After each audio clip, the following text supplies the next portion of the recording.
नमस्कार, पुरंदर न्यूज चॅनलतर्फे आपलं सर्वांचं स्वागत। नाना, सर्वात महत्त्वाचं मोठं काम तुमच्या कारकिर्दीत आचार्य यात्रे सांस्कृतिक भवन झालं, नेमकं काय किस्सा आहे तो? आचार्य यात्रे भवन याचं आज सांस्कृतिक मंत्री प्रमोद नवलकर यांचं मला पत्र आलं।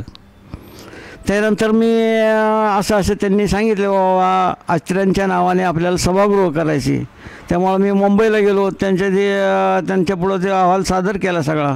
आणि त्यानंतर त्यांनी सांगितलं की आपल्याला हे या जागेत आचार्य यात्र्यांचे सभागृह उभं करायचे मोठं, त्यासाठी आम्ही तुम्हाला नगरपालिकेला तुमच्या 1 कोटी रुपये देऊ। 1 कोटी रुपये देऊ म्हटल्यानंतर मी सासवडला आलो, ती सगळी माहिती गोळा केली। माहिती गोळा केल्यानंतर प्रमोद नवलकर साहेब सासवडला आले। सासवडला आल्यानंतर ते म्हणले आपण जागा निश्चित करू। चालतंय म्हणलं। जागा निश्चित करायची म्हणून चंदू काका आले, विजय कोलते आले आणि मी असं तिघांना त्यांनी गाडीत मला बसवलं।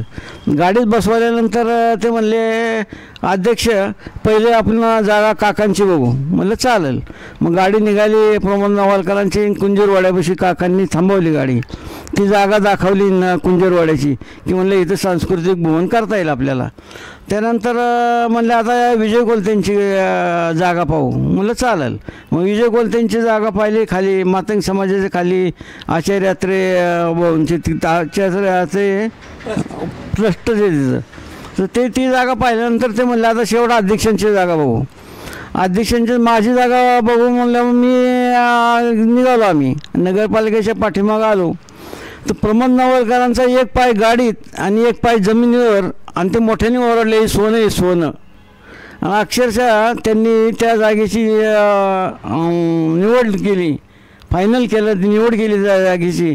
आणि म्हणजे त्यांना ती जागा फार आवडली। त्याच्यानंतर आम्ही परत ह्याला गेलो, मुंबईला गेलो। मुंबईला गेल्यानंतर त्याचं आम्ही नंतर भूमिपूजन ठरवलं। मग त्यांच्या हस्ते आम्ही भूमिपूजन केलं सगळं। तर अशा प्रकारे हे मोठं काम माझ्या काळात झालेलं आहे।